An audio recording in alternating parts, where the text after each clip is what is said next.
Oke, bismillah. Assalamualaikum warahmatullahi wabarakatuh.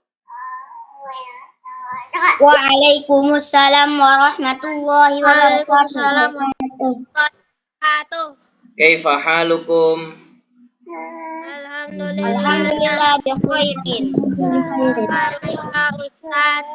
Alhamdulillah ana bi khairin. Baik, anak-anak yang semoga diberkahi oleh Allah, kita dapat bertemu kembali di hari Ahad sore ini ya. Maka ucapkan jazakumullahu khairan kepada adik-adik semua yang sudah hadir dan menyumbangkan waktu untuk belajar di sore hari ini. Insya Allah ini masuk ke pekan kedua dan pembahasan yang akan kita pelajari dan kita dalami hari ini adalah detik-detik menuju kematian.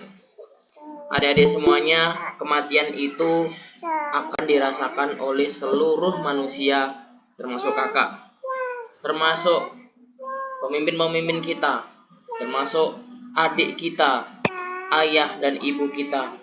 Semuanya akan merasakan yang namanya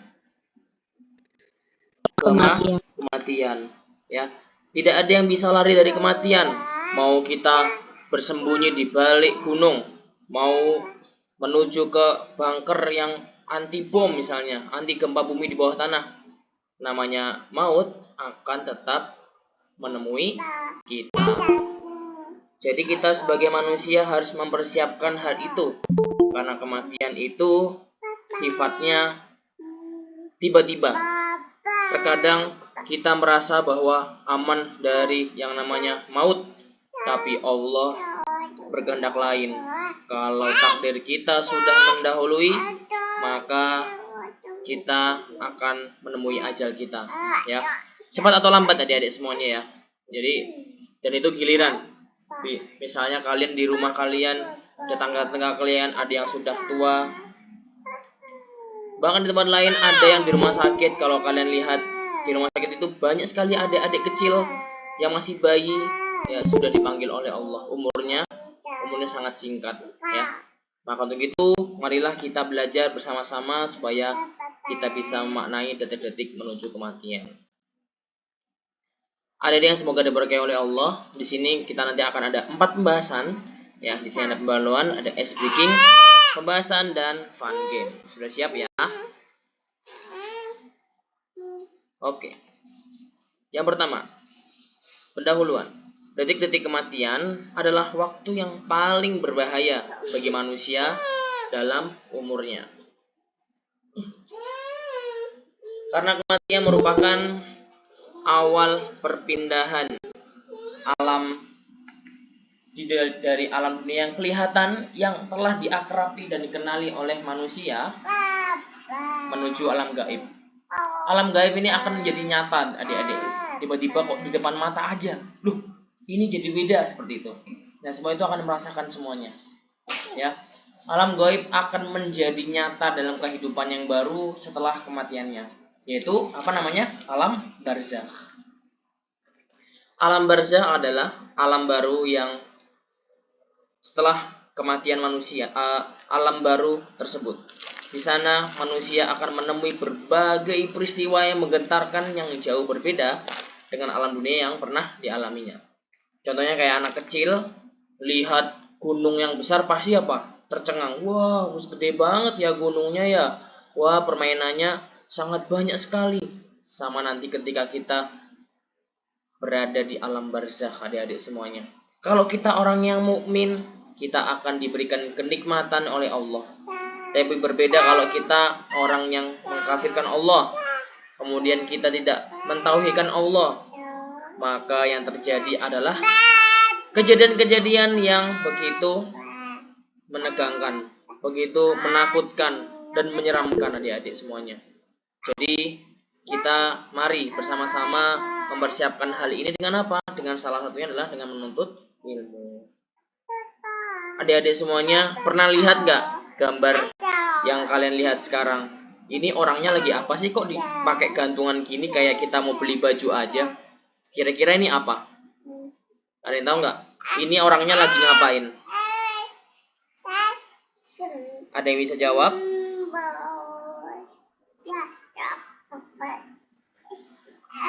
Kira-kira ini gambarnya orang lagi ngapain? Yang tahu boleh ketik. Tiduran, sudah mati. Ada lagi?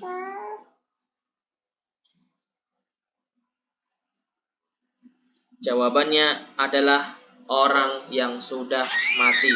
Biasanya tanda yang di bawah itu adalah penanda bahwa dia telah meninggal dunia, ya. Jadi biasanya itu ada nomornya. Kalau nggak nomornya biasanya ada namanya gitu ya. Nah, itu biasanya ini tempatnya di kamar jenazah di rumah sakit biasanya. Hanya ditutupi oleh selembar kertas dan belum dikafani, ya. Ini beragam ya, kalau di rumah sakit ya biasanya karena sakit, karena misalnya kena serangan jantung, atau misalnya korban kecelakaan. Nah, kalau kalian tahu ya, korban kecelakaan itu kalau sudah dia tabrakan terus qadarullah meninggal di tempat, itu nggak langsung dibawa ke rumah, tapi dibawa ke rumah sakit untuk dicek, ya, dicek. Kemudian kalau misalnya sudah meninggal, maka dimandikan sama pihak rumah sakit, dikafani juga gitu. Ya, jadi nggak selamanya dibawa ke rumah langsung gitu. Kecuali kalau meninggalnya di rumah. Kalau meninggalnya di rumah berarti dimandikannya di rumah, dikafaninya di rumah, dan juga dikuburkan. Lanjut. Nah, saat itu kita jadi tidak berdaya. Pernah lihat ada keranda yang pernah kalian lihat nggak? Keranda mayat. Pernah kan? Nah, keranda mayat itu kalau teman-teman lihat, itu isinya apa? Isinya adalah jenazah yang sudah nggak berdaya, yang nggak bisa jalan. Adik-adik bayangin, kita nanti itu nggak berdaya, adik-adik. Kita merasa sekarang kuat fisiknya, bisa lari sekencang-kencangnya, tapi tidak ketika teman-teman sudah meninggal dunia. Kita jadi orang yang paling lemah sedunia. Karena sebenarnya ya, manusia itu menyusahkan, adik-adik. Bayangin, kita meninggal, yang bawa, yang menggotong, yang menguburkan manusia-manusia yang lain. Kita nggak bisa mengubur diri sendiri, coba bayangin. Kita merasa bahwa sekarang, aku bisa mandi sendiri, aku bisa makan sendiri. Tapi ketika kita sudah meninggal, coba lihat, nggak berdaya, adik-adik. Kita jadi orang yang ya dimandiin, dipakein baju, ya. Maka ini menjadi pengingat penting buat kita sebagai manusia bahwa ternyata ketika maut sudah memanggil kita, kita ini bukanlah siapa-siapa. Kita ini jadi orang yang nggak berdaya, ya. Apalagi kalau teman-teman bayangin kalau meninggalnya ternyata qadarullah fisiknya itu masih besar, ya. Coba bayangin gimana perjuangan orang yang bawa. Teman-teman, kakak pernah membawa. Itu waktu itu ada salah satu jamaah dari musola kakak waktu itu ada yang meninggal. Dan itu kondisinya ya dibawa digotong gini. Wah, rasanya kalau teman-teman perhatiin berat banget. Kalau kalian nanti sudah gede, tinggi badannya sudah kayak bapak-bapak yang lain, cobain ikutan. Biasanya orang yang gotong gini itu bergantian, nggak misalnya dari satu rumah sampai kuburan itu yang bawa satu orang, karena nggak kuat adik-adik. Biasanya ganti-gantian. Nah, apa pahala yang didapatkan oleh orang yang mengantarkan jenazah ke liang lahat? Seperti mendapat satu kirot, atau kirot itu 2 gunung yang besar. Pahala yang besar ya. Kita nyolatin dapat 1 kirot. Kita nguburin dapat 1 kirot, totalnya jadi 2 kirot, masya Allah. 2 kirot ini sama dengan 2 gunung yang besar. Itu kebaikan yang kita dapatkan ketika kita takziah. Makanya kalau teman-teman mendengar kabar takziah nih, usahakan langsung datang. Usahakan datang untuk lihat, untuk menguburkan boleh juga, ya. Karena di situ banyak sekali kebaikan yang teman-teman bisa ambil. Lanjut. Teman-teman perhatiin, di sini ada gambar apa? Mayat. Mayat. Ada yang bilang ini poci?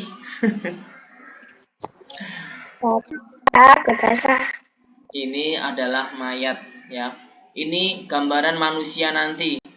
Coba, hanya beralas tanah adik-adik. Berselimutnya apa selimutnya? Kafan. Ya Allah.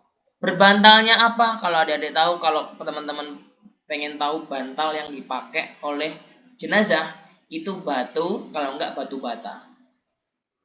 Kok kakak bisa tahu? Kakak pernah nguburin ya. Kakak pernah nguburin. Jadi itu bisa dua macam. Bisa yang bisa yang lubangnya di tengah atau lubangnya itu di samping gitu. Itu biasanya main kayak gitu. Dan pintu kamarnya, pintu nanti di liang lahat itu berdinding kayu penghalang tanah. Jadi nanti ditutup kayu, itu cuma tipis banget lah. Kalau kalian ngerasa di rumah kalian kamarnya gede banget, jangan harap ketika nanti kalian di liang lahat akan kecil sekali. Kalian mau gerak-gerak kayak gini nggak bisa.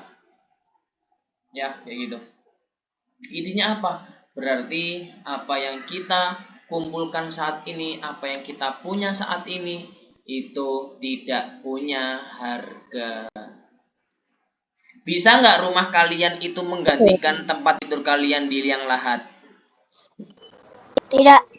Bisa nggak HP kalian untuk main game biar nggak bosen di liang lahat? Main game gini? Tidak. Nggak bisa. Bisa nggak baju yang paling bagus yang kita punya itu bisa kita pakai nih ketika di liang lahat? Tidak. Tidak bisa, adik-adik. Nggak ada yang bisa, ya. Terus gimana rasanya nanti ketika di liang lahat? Teman-teman, kalau secara ilmiah, manusia yang sudah meninggal, maka dia akan digerogoti oleh belatung. Akan dimakan oleh bakteri nih, tubuh-tubuh kita, daging-daging kita yang akan dimakan ini. Sampai habis, sampai jadi tengkorak. Itu semuanya. Kecuali ada beberapa orang yang Allah takdirkan mayatnya tidak bisa habis. Siapa yang tahu? Siapa itu? Orang-orang itu. Siapa? Nabi. Ya, Nabi. jawabannya adalah Nabi dan Rasul. Nabi dan Rasul itu Allah haramkan untuk jenazahnya itu membusuk. Jadi benar-benar masih utuh. Jadi, kalau kalian itu pergi umroh, kalau kalian lihat di sana ada makamnya Rasulullah SAW, itu masih utuh kalau di dalamnya. Kalau kalian lihat, ya masih utuh jenazahnya Rasulullah SAW. Tapi supaya tidak dijadikan tempat penyembahan, kalian kalau kakak pernah lihat itu ada video. Jadi perubahan pergantian ruangan jenazah meninggalnya Rasulullah itu benar-benar sangat tebal sekali, nggak deket. Karena kalau deket itu orang-orang yang ahli kubur akan menyobek-nyobeknya, dianggapnya membawa keberkahan. Ya itu nggak ada ya adik-adik ya. Bahkan kalau teman-teman tahu di Indonesia ada orang yang mengklaim apa? Ini dia terompahnya Rasulullah, ini dia rambutnya Rasulullah. Kalian percaya nggak gitu? Percaya nggak? Ada orang yang bilang gini, ini dia tongkatnya Rasulullah, tongkat yang dipakai untuk berdakwah. Percaya nggak? Enggak. Jawabannya enggak, adik-adik. Itu dusta ya, nggak ada kayak gitu, semua nggak ada ya. Karena pada hakikatnya Rasulullah meninggal tidak meninggalkan apapun ya. Yang meninggalkan yang hanya ditinggalkan oleh Rasulullah adalah Al-Quran dan As-Sunnah. Maka itulah yang seharusnya kita pegang baik-baik. Nah, sudahkah kita siap menghadapinya? Teman-teman, menurut kalian ketika kita menghadap kematian itu rasanya enak atau sakit sih? Sakit. Bahkan dikatakan mau dia itu beriman, mau dia itu sudah sholat setiap hari, tapi yang namanya sakaratul maut itu adalah hal yang paling menyakitkan. Ya, rasanya sakit banget.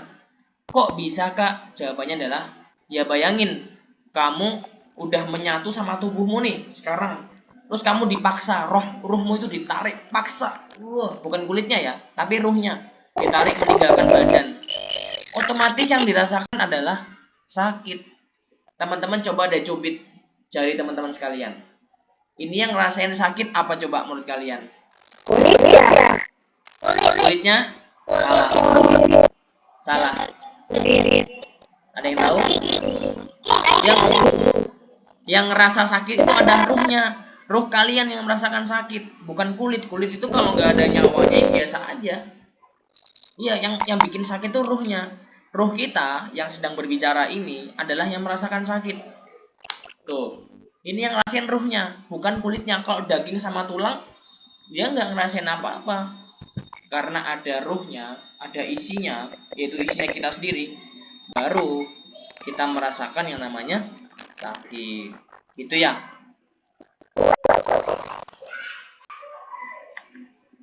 Oke. Dan saat detik-detik kematian itu, manusia akan melihat malaikat. Dia akan mendengar kalimat yang sangat menentukan nasibnya dari malaikat yang turun kepadanya atas perintah Allah yang Maha Kuasa. Adik-adik, kalau kita beramal yang solih, insya Allah kita itu akan mendapatkan nikmat yang sangat luar biasa, ya. Jadi prosesnya, nih, kalimat yang akan dia dengar dari malaikat itu merupakan tanda kenikmatan abadi yang akan dia alami atau kecelakaan abadi yang akan dia ketemui. Maksudnya gimana, Kak? Jadi, orang-orang kafir nanti atau kita nanti yang sudah masuk ke alam barzah, kita itu udah di-spill, udah dikasih spoiler gambaran nih. Jadi udah dikasih nikmat dari awal. Kalau kita orang yang baik, maka ketika nanti kita di alam barzah, kita udah di-spill nih. Kamu tak kasih intipan surga deh gitu. Dan nanti ditemenin sama temen yang paling baik sedunia alam barzah ya. Yaitu siapa? Amal soleh kita. Amal soleh kita akan nemenin kita kayak sahabat nanti. Dan setiap hari orang yang di alam barzah, orang yang agamanya kuat, Islamnya itu masya Allah mumtaz, itu akan diperlihatkan setiap hari. Dia bisa ngintip bahwa di sana ada surga. Tuh, masya Allah. Siapa yang pengen kayak gitu? Semuanya pasti pengen ya. Semoga kita senantiasa mendapatkan nikmat itu, Dek. Jadi jangan kira ketika nanti kita tidak mendapatkan nikmat, itu harusnya kita udah khawatir, udah takut. Bahkan ketika kita itu nggak sholat, nggak ngaji, nggak menuntut ilmu, terus nanti ketika kita di alam barzah, apa yang dikatakan oleh orang-orang yang merugi itu? Jawabannya adalah, oke, sebelum kita masuk, silahkan tebak ada berapa jumlah hewan yang ada di gambar ini. Tulis di kolom chat sekarang juga. Ayo. Boleh jawab langsung. 8 salah. 9 Salah. 10. Ayo, kakak kasih waktu 1 menit. 12.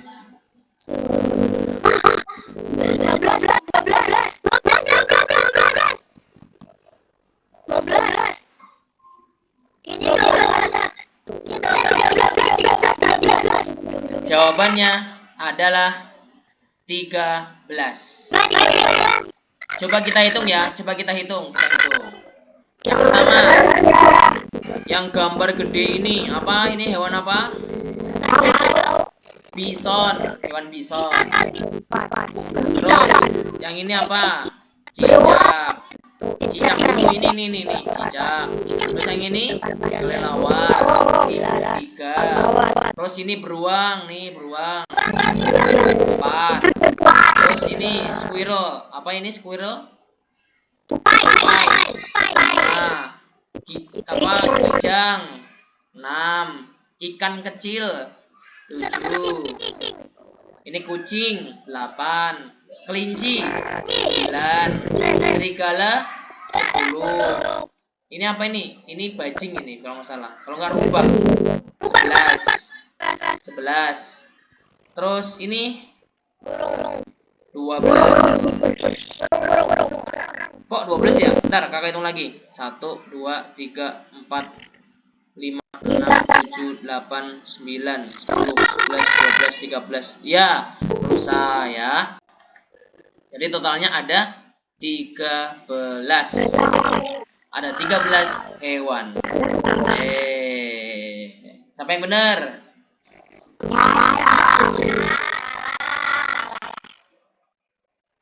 Lanjutkan. Oke. Jadi kondisinya, jika dia seorang mukmin, maka kalimat yang dia dengar dari malakul maut adalah ayyuhan nafsu at-thayyibatu ukhruji ila magfiratin minallahi wa ridwanin. Wahai nafs itu jiwa atau ruh atau nyawa ya, yang baik, keluarlah menuju ampunan Allah dan keridhaannya ya. Jadi nanti ketika kita itu sudah di alam atau menuju ke yang maka kita akan diperlihatkan malaikat yang mengarahkan kita untuk keluar. Ayo keluar. Nggak ditarik. Beda sama orang kafir. Orang kafir itu akan ditarik. Contohnya kayak apa? Ibaratnya di situ gini. Jadi kalau kalian punya tongkatnya itu ada duri-durinya, terus dimasukkan ke dalam kapas yang basah. Kapas banyak, tongkatnya berduri dimasukkan, ditarik. Apa yang terjadi pada kapasnya? Kapasnya akan ditarik. Sangat sakit sekali adik-adik ya. Siapa di sini yang pernah lihat orang sakaratul maut?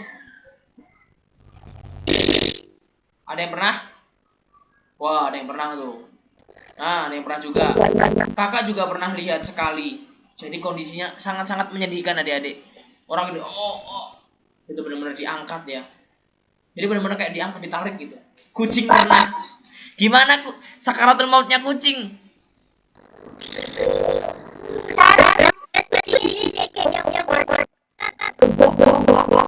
Kejang-kejang gitu ya. Itu keracunan kali, bukan sakaratul maut.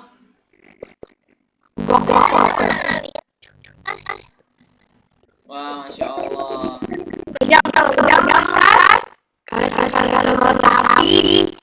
Sapi. Sapi ada juga sapi.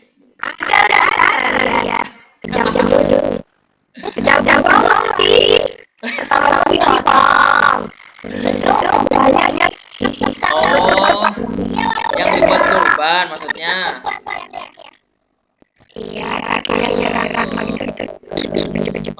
Oke. Coba kakak ingin Usma baca Usma. Hadisnya Tuhan nafsu. Silakan. Thayyibah. Ukhruji.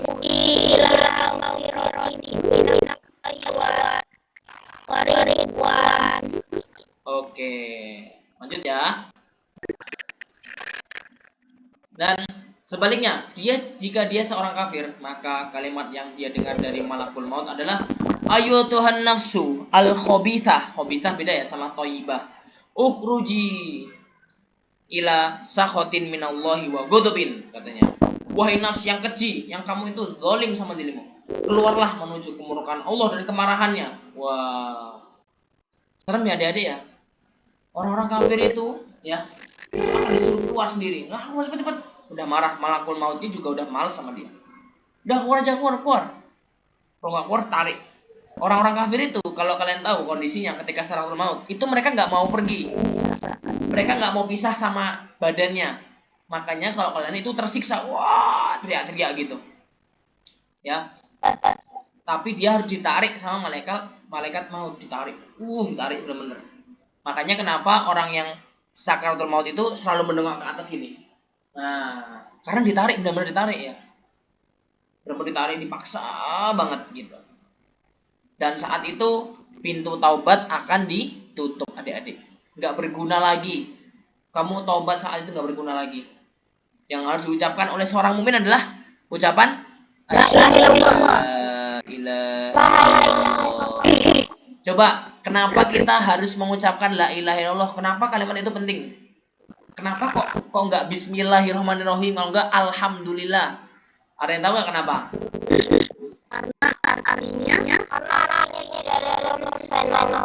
Karena artinya, oke, kalau dari segi ilmiahnya, nah betul, karena hanya lidah yang bisa gerak. Nah, coba kamu kalau lagi ditarik misalnya, lagi sakaratul maut misalnya. Nah, kalau yang bisa gerak cuma lidah. La ilaha illallah, ya kan? Kayak gitu. Mulutnya nggak bisa digerak. Karena orang yang sakaratul maut itu akan terbuka mulutnya. Dibuka, ditarik gini. Yang bisa gerak cuma lidahnya. La ilaha illallah. Makanya kenapa kondisi orang yang sakaratul maut itu kondisi yang sangat mengerikan. Wah, Kak, berarti aku bisa dong latihan dari sekarang ngucapin la ilallah pakai lidah aja. Tidak. La ilaha illallah itu kenapa kita bisa mengucapkan tergantung amalan dan perbuatan kita semasa di dunia. Kalau kita orang yang soleh, kita orang yang rajin sholat, insya Allah mudahkan mengucapkan kalimat tersebut. Lalu kemudian berikutnya, adik-adik semuanya, kalau kalian tunggu, kalau kalian itu ketemu, kalau kalian tuh lihat orang-orang yang sedang sakaratul maut, kalau kalian tahu ilmunya, nih sekarang kakak kasih tahu ilmunya ya. Kalau kalian lihat, misalnya kakek nenek kalian sedang berada kondisi yang kritis atau kondisi yang ya kita tahu sudah kelihatan tanda-tanda itu mau dipanggil oleh Allah, maka yang harus kita lakukan adalah mentalkinnya, mengajarinya untuk mengucapkan la ilaha illallah, dibisikin ke telinganya, ya. Harus berani, ya. Karena itu kita orang yang kalau kita bisa nuntun orang mengucapkan kalimat terakhir, insya Allah kita juga dapat pahala yang besar dari Allah. Bisikin telinganya la ilaha illallah. Yuk ucapin yuk la ilaha. Karena orang ketika merasakan sakit itu lupa, nak. Lupa mau bilang apa, bingung. Ngapain bingung? Ya, kita ajarin la ilaha illallah. La ilaha illallah, bisikin pelan-pelan, ya, supaya teringat, oh iya, aku ini orang mukmin. Oh, aku kalau kondisi terakhir ini harus mengucapkan la ilaha illallah, ya. Betapa banyak orang-orang ketika sudah mengucapkan itu dimudahkan oleh Allah pada kondisi sakaratul maut. Jadi pas setelah mengucapkan la ilaha illallah itu langsung dicabut ruhnya dengan mudah. Nah, kayak gitu ya teman-teman ya. Oke. Keadaan manusia yang zalim. Jika punya harta yang berlimpah, punya emas sebesar gunung, niscaya akan dia serahkan untuk menebus ridho dan Allah dari siksa di hari kiamat. Jadi kondisinya gini. Orang-orang yang punya harta kemudian zalim sama manusia, ketika dia menghadap Allah itu dia seakan-akan apa? Kalau aku bisa menjual semua yang aku punya ini, aku jual deh supaya aku gak kena siksa. Tapi apa yang terjadi? Itu semua tidak ada harganya, ya. Ustadz, Ya. mau catat yang tadi Ustadz? Apa? Mau catat yang tadi? Yang mana ini? Ya. Silahkan dicatat.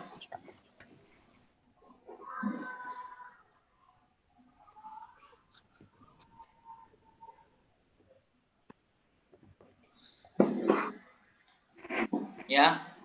Jadi jangan kira orang-orang yang punya harta yang berlimpah itu jadi mudah ketika dia menghadapi sakaratul maut. Kadang-kadang juga sulit adik-adik ya. Jangan kira mudah, kadang sulit gitu.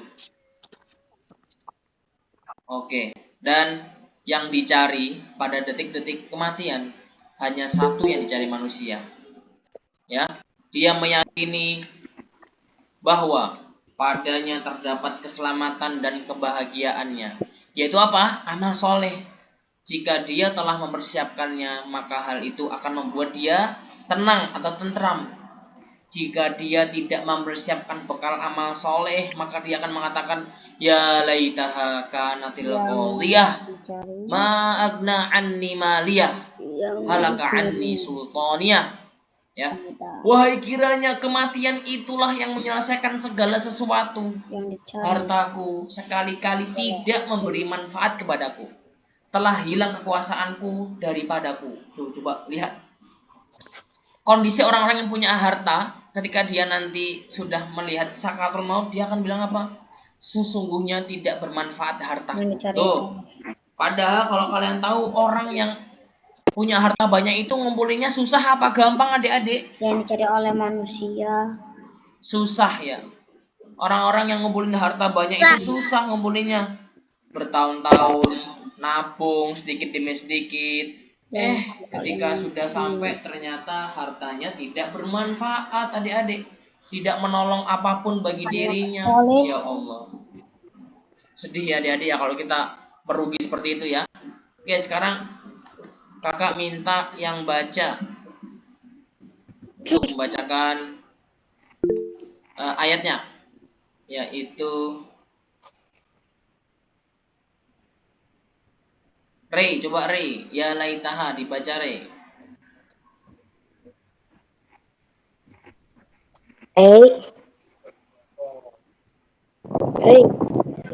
Baca.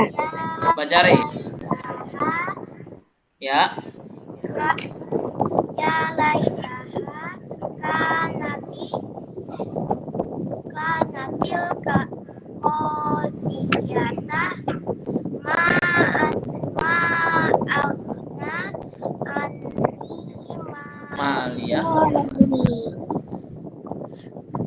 halaka ani halaka anni sul ya sultania. Oke. Cukup, masya Allah, barakallahu fiik. Sekarang Berni, coba baca ayat artinya. Siapa ini Berni ini?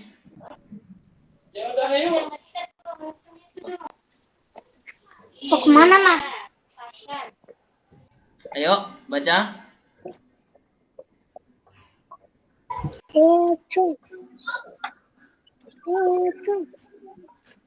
Ayo Misha baca Misha.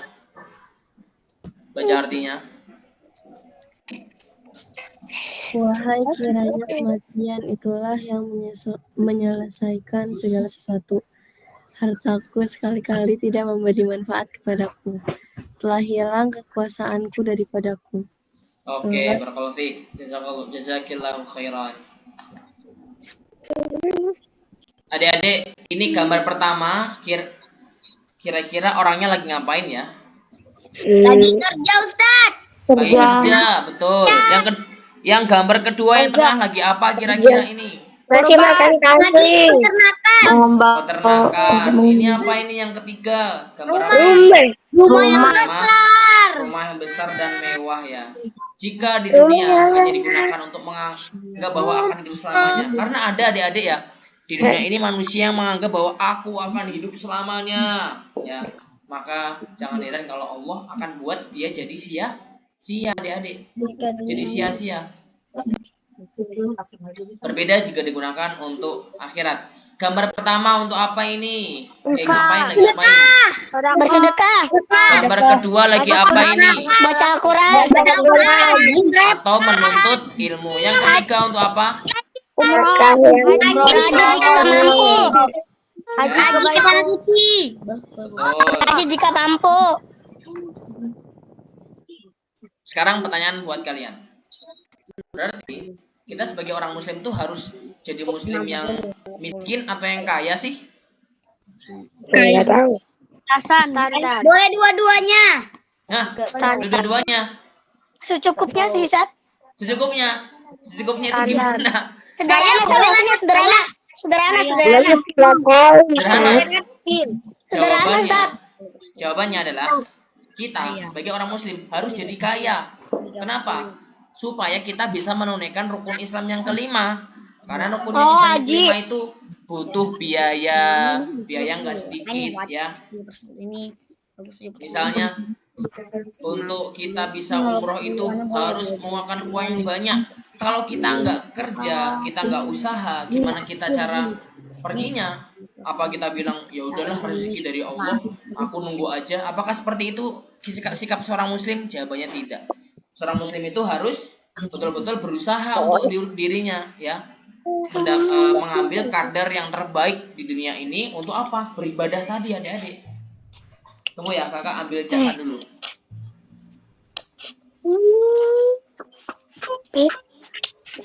Ini apa sih? Bocah.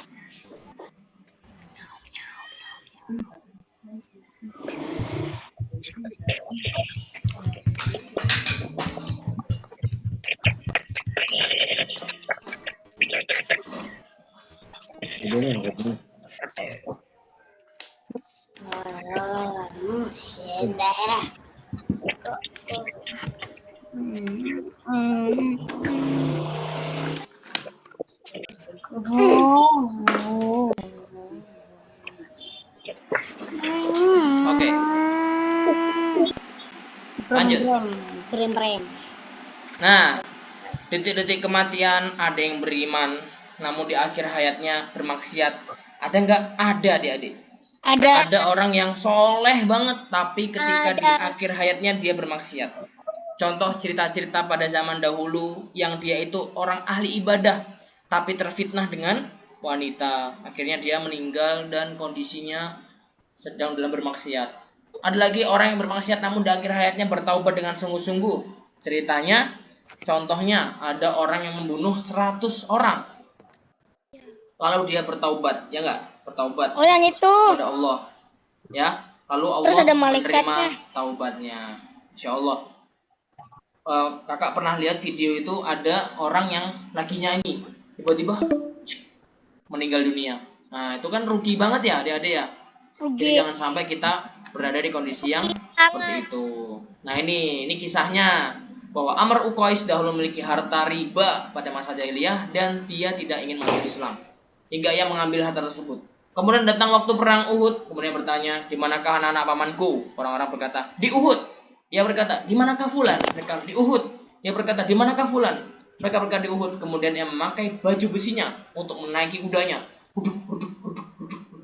Kemudian ia menuju ke arah mereka. Kemudian tatkala orang-orang muslim melihatnya, mereka berkata, "Menjauhlah engkau dari kami, wahai Amr." Ia berkata, "Aku telah beriman." Kemudian ia bertempur sampai terluka. Kemudian ia dibawa kepada keluarganya dalam keadaan terluka. Lalu Sa'ad bin Mu'adz datang kepadanya dan berkata kepadanya, "Tanyakan kepadanya, apakah dia ikut berperang karena fanatik kepada kaumnya, atau marah karena mereka, atau marah karena Allah?" Ia berkata, "Marah karena Allah dan Rasulnya." Kemudian ia meninggal dan masuk surga. Sementara ia belum pernah melakukan satu sholat pun untuk Allah. Loh, kok bisa kak? Enak dong ya berarti ya? Jawabannya enggak, Iya. adik. Jawabannya adalah Allah itu memberikan hidayah kepada yang dia cintai. Ya Allah memberikan hidayah kepada siapapun. Urusan dia baru masuk Islam, terus dia benar-benar bersungguh-sungguh membela Islam. Kalau memang takdirnya sudah dicatatkan seperti itu, ya berarti hal itu hal yang baik buat dia, ya. Bukan merasa, "Oh, enak dong, enak kalau habis berbuat dosa terus masuk Islam bisa masuk surga langsung." Enggak, itu sudah ketetapannya Allah Subhanahu wa taala. Ya, sering mengingat Allah dan jazakallahu khairan. Baik, adik-adik semuanya, silakan kalian masuk ke room yang kakak share di chat atau yang di grup itu sudah kakak kirim juga. Atau kalian kalau masuk di sini nih kakak kirim, silakan masuk ke ruangannya. Zep quiz. Kakak tunggu. Ih, apa nih? Ada setan. Dapat jalan. Ada Silakan. setan. Oh, Ganti namanya dulu. Kita mau masuk sekolah. Namanya di mana? Ganti namanya, klik profile. Namanya di mana? Nono buka laptop. wah, tinggal avatar dulu. Kita pakai karakter avatar yang bagus. Profile. Ayo. Avatar. Mau ganti skin tat. Ini aja. Bisa nggak ganti nama? Bisa ya? Bisa tat. Ayo, kita mau masuk sekolah. Yang telat akan ditutup gerbangnya. Sabar tat. Itu masuk. Salah. Salah tuh. Ayo, yang lain silakan bergabung. Karena kakak akan menutup pintunya. Nah, skin aku ini. Bentar saat. Ya. Tunggu. Jangan mulai dulu. Jangan masuk dulu. Ada kemana? Profil. Ana mau nge-spawn. Ana baru nge-spawn saat. Jangan masuk dulu. Ayo semuanya masuk gerbang. Ah, baru ganti skin. Jangan masuk dulu. Balik. Gue balik weh, jangan masuk dulu weh. Nggak masuk gerbang cuy. Balik dulu kali. Yo masuk gerbang, kalau enggak kakak tutup. 5, 4, Fahri masuk. Oke. Cakal, siapa tuh Cakal? Kok boba? Cakal. Lu kan? Masuk. Ayo. Tunggu, jangan masuk dulu, kita mulai bareng-bareng. Ya nggak bisa masuk. Wah, Ada lagi saya yang mau masuk? Yang lakukan manusia. Waduh, bisa Ayo masuk, masuk, masuk.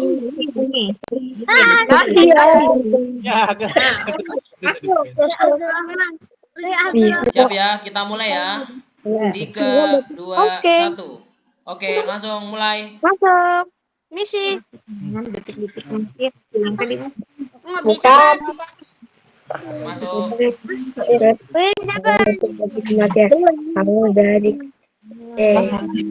Oke, sudah.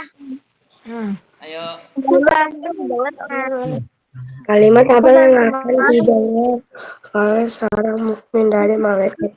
Keluar menuju keluar. Apa yang dilakukan manusia jika memiliki seluruh isi dunia pada dapat ketenangan abadi mendengarkan menggunakan. Oke, dapat masuk. Apa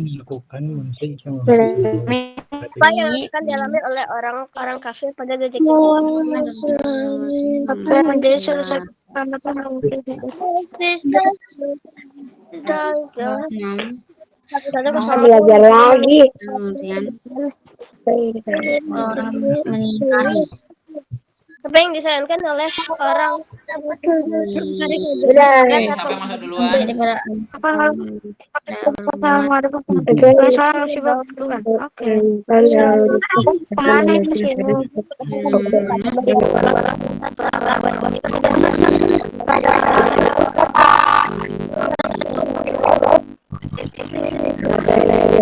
Silakan duduk semuanya, duduk tempat duduknya masing-masing.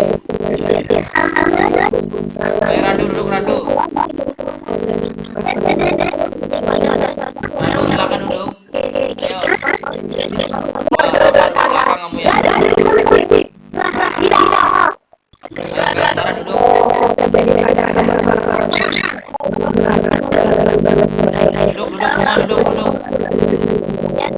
Duduk masing-masing. Kita akan umumkan siapa juaranya. Ayo duduk. Silakan pilih tempat duduk.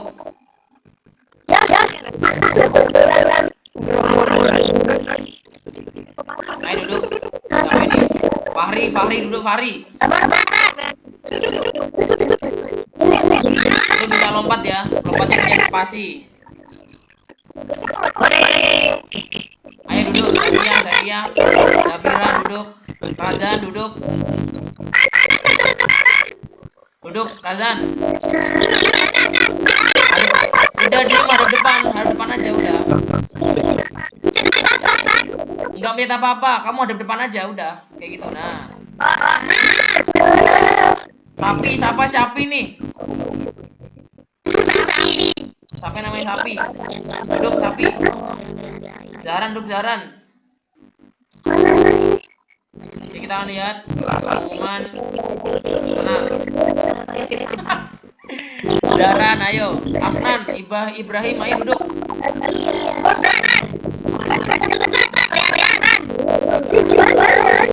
Kita akan umumkan rankingnya.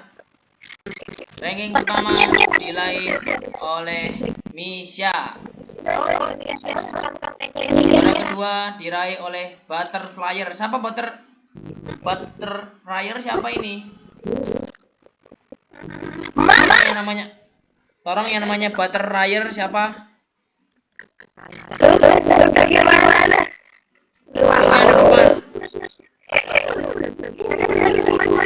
Oke, hitungan ketiga semuanya lompat, pencet spasi ya. 1, 2, 3. Lompat. Oke, lompat. Olahraga dulu, olahraga. 1, 2, 3.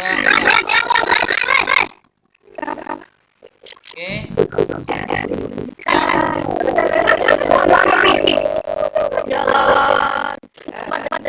Oke, silakan masuk.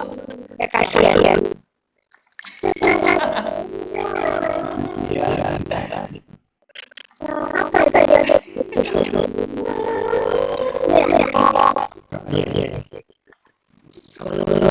silakan masuk. Masuk. Yang masih di luar, masuk. Masih di luar.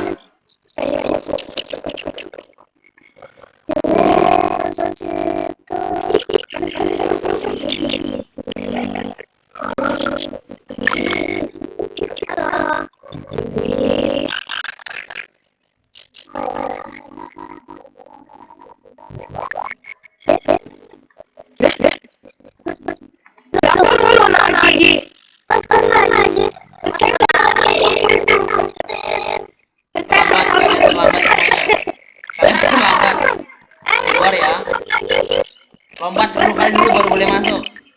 Lompat 10 kali.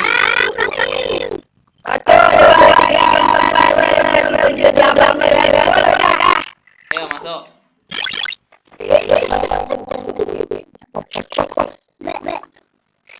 Ayo masuk.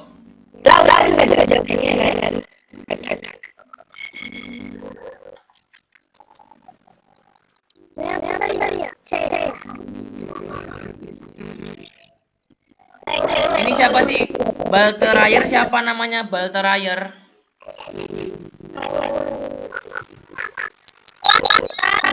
Siapa?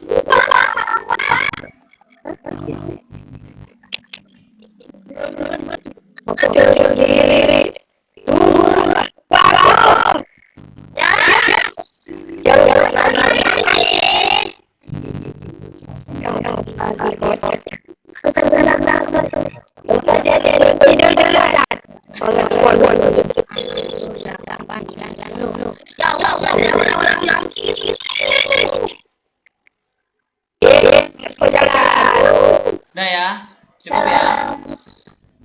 Soalnya kita akan teruskan lagi. Oh ya, untuk yang belum setoran tadi, nanti silakan masuk ke grup yang kakak undang ya. Tunggu. Yang belum setoran tahsin, nanti silakan masuk. Oke semuanya, kita akhiri dengan doa kafaratul majelis.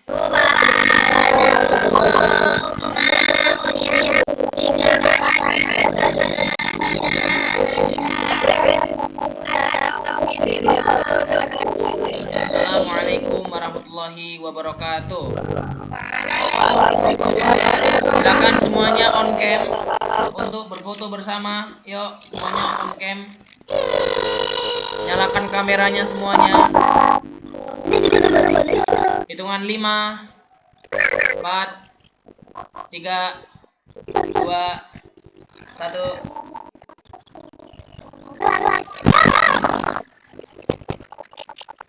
Oke, cukup ya. Yang belum setoran tahsin sama kakak, nanti kakak kirim grup untuk masuk ke linknya.